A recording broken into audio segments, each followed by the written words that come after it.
የትኛውም ወንድ ከሚያፈቅራት ሴት እነዚህን 6 ነገሮች ማግኘት ይፈልጋል። ተመስገን አብይ ይባላለሁ፣ የሳይኮሎጂ ባለሙያ ነኝ። በዚህ ቪዲዮ የትኛውም ወንድ ከሚያፈቅራት ሴት እነዚህን 6 ነገሮች ማግኘት ይፈልጋል፣ ማግኘት አለበትም። እርግጠኛ ሆኜ የምነግርሽ እነዚህን 6 ነገሮች ካንቺ ማግኘት የማይችል ከሆነ ካለ እነዚህ ነገሮች መኖር ስለማይችል ሌላ ቦታ ሄዶ ለማግኘት ይገደዳል። ብዙ ሴቶች የምትሳሳቱት እነዚህን ነገሮች ስለሆነ አንድ በአንድ በደንብ እንድታዳምጡ ይጋብዛችኋለሁ። ወደ መጀመሪያው እንግባ። የመጀመሪያው ጾታዊ ግንኙነት ማድረግ ነው። ይሄንን በጣም ብዙ ሴቶች እንደ ቀላል ሲያዩት ይመለከታሉ እና እንደ ቀልድም ያዩታል። ይሄ ማለት ለአንድ ወንድ ልክ አየር የሚፈልገውን ያክል የሚፈልገው ጉዳይ ነው። ተፈጥሯዊ የሆነ ፍላጎቱ ነው። እዚህ ላይ መግባባትና የጋራ ፍላጎት፣ የጋራ አቋም ሊኖር ያስፈልጋል። ይሄንን የምትከለክዩ ከሆነ ግን አንዱና ዋናው ፍላጎት ሳይሟላለት እንዲቀር ታስገድጂዋለሽ ማለት ነው። ጾታዊ ግንኙነት ማድረግ ለወንድ ከአንቺ ጋር ኮኔክት የሚያደርግበት፣ አቅሙን የሚመልስበት፣ ሪቻርጅ የሚያደርግበት፣ የሚታደስበት መንገድ ነው። ይህንን ፍላጎቱን አግባብ ባለው መንገድ ተነጋግሮ ማሟላት ያስፈልጋል ማለት ነው። ሁለተኛው ክብር ነው። እንደሚታወቀው የትኛውም ሰው ክብርን ይፈልጋል። የወንድ ደግሞ ለየት የሚያደርገው ከምትሰጩ፣ ከምታበዩ፣ ከምታጠጩ፣ አብረሹ ከምታሳልፊ ጊዜ በጣም የበለጠ የሚፈልገው ማክበርሽን ነው። እሱ እንደምታከብሪው የምታቂበት መንገድ፣ የምትናገራቸው ቃላቶችሽ፣ ለሰው የምትገልጭበት መንገድ፣ ቤትሽ እንግዳ ሲመጣ ከሌሎች ወንዶች መሃል ከሱ ጋር አብረሽ ስትቀመጪ ለሱ የምታሳያቸውና የምታረጋቸው ነገሮች እሱን እንደምትወጂው፣ ምርጫሽ እንደሆነ፣ ቅድሚያሽ እንደሆነ፣ እንደምታከብሪው እንዲሰማው መሆን አለበት። ይህንን ደግሞ የምታረጊው ከልብሽ ነው። ይህን የምታረጊ ከሆነ ብዙ ነገሮች ይቀየራሉ። እሱም እንደሚወደድ ይገባዋል ማለት ነው። ለወንድ ማፍቀር አንደኛው ትርጉሙ ክብር ማግኘት፣ መከበር ማለት ስለሆነ ማለት ነው። ሶስተኛው አካላዊ ቅርበት ነው። አብረሽ በምትሄጅበት ሰዓት ሊሆን ይችላል። አብራችሁ በምታሳልፉበት ጊዜም ሊሆን ይችላል። መያያዝ፣ መንካት፣ ማቀፍ፣ መሳም የመሳሰሉት ነገሮች መኖር አለባቸው። እነዚህን ስታረጊለት እንደመረጥሽው እንዲያውቅና በየጊዜው እንደምትወጁ እንዲሰማው ያደርገዋል።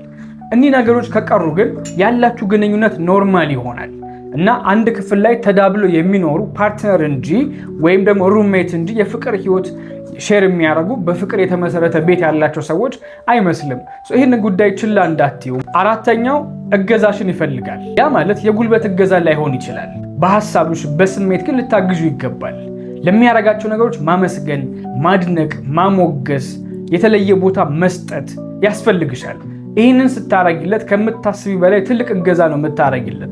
ድካሙ ይቀለዋል፣ ብዙ ነገሮች ይቀሉትና በአዲስ መንገድ ለመጀመር አቅምን ያገኛል። እነዚህ ቃላቶች ከአንደበትሽ ሲወጡ ገንዘብ ከምትሰጩ፣ ስራ ከምታግዙ የበለጠ ትልቅ እገዛ ነው። ላንቺ ላይመስል ይችላል፣ ለሱ ግን እጅግ በጣም አስፈላጊ ነገር ነው። አምስተኛ ከአንቺ ሰላምን ይፈልጋል። አንቺ የሰላም ስፍራው እንድትሆኝ ይፈልጋል። ውጭው ዓለም ላይ ተጣልቶ ሊመጣ ይችል ይሆናል። የሚፈልገው ነገር ሳይሳካለት ሊመጣ ይችል ይሆናል። ወይ ነገሮች እንዳሰበው ላይሆን ይችል ይሆናል። እቤት ሲመጣ ደግሞ ከነዛ ሁሉ ነገሮች ተገላግሎ የሚያርፍበትና ስሜቱ ርፍ የሚልበት ስፍራው ልትሆኝ ይፈልጋል። መረጋጋትን፣ ከራሱ ጋር መሆንን፣ ነገሮችን መልሶ የሚያይበት መነጽርን ካንቺ ይፈልጋል።